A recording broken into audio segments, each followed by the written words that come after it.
Et bonjour à tous. Alors c'est marrant parce qu'on l'a eu il y a quelques temps avec l'entreprise. Eh bien, on l'a maintenant. J'ai l'impression un petit peu que l'univers nous teste hein, à travers beaucoup de choses, à travers l'entrepreneuriat et surtout à travers l'intuition et le positionnement. Alors pourquoi je vous dis ça? Eh bien parce qu'à première vue, l'offre a l'air alléchante. Hein.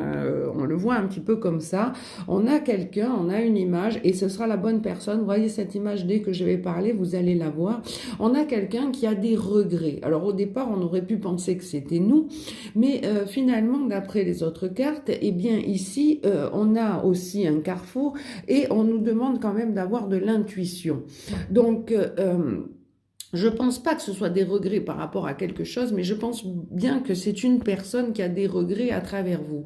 Maintenant, est-ce que c'est très honnête ces regrets? Parce que déjà, c'est quelque chose qu'il va falloir analyser, parce que avoir des regrets, c'est bien beau. Quand on a fait souffrir les gens, on peut en avoir. Hein. L'être humain, dans chaque être humain, il y a du bon, on le sait. Donc souvent, des personnes qui ont mal agi peuvent avoir par la suite des regrets et se représenter à vous. On appelle ça aussi du cycle du karma ou un petit peu, moi j'appelle ça des blagues de guide. Alors Martine, ça la fait toujours rire. J'ai eu bon nombre de fois où j'ai eu des blagues de guide, c'est-à-dire je me suis retrouvée peut-être à quitter quelqu'un, pour donner un exemple, repartir avec quelqu'un d'autre et me retrouver face à la première personne que j'avais laissée, peut-être pour voir si j'étais bien sûre de mon choix, sachant que la première personne était peut-être beaucoup plus attractive, beaucoup plus magnétique, mais le diable ne l'est-il pas, hein, et la deuxième un peu plus rangée, un peu plus sage, et j'appelle ça une blague de guide dans le sens où est-ce que vous allez sauter à pieds joints dedans ou bien est-ce que vous allez reconnaître le problème.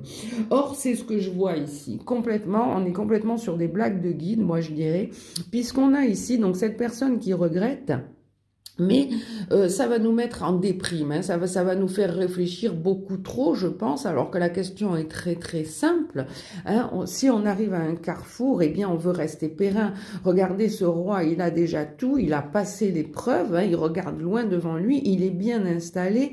On le sent déjà qu'il y a une énergie derrière. S'il y a déjà un questionnement qui est lourd avec des regrets d'une personne qui vous a fait souffrir, normalement il ne devrait même pas y avoir ce questionnement là, parce qu'au final, avec un petit peu d'intuition, eh bien, on voit la charge mentale de cette personne, on voit que ça n'y a pas porté bonheur. Hein. À chaque fois qu'elle a eu à réfléchir à cette personne-là, elle s'est retrouvée dans un état dépressif, voire même cette personne aura pu être un boulet financier, littéralement, pour sa carrière à elle, pour son avenir à elle. Donc, réfléchir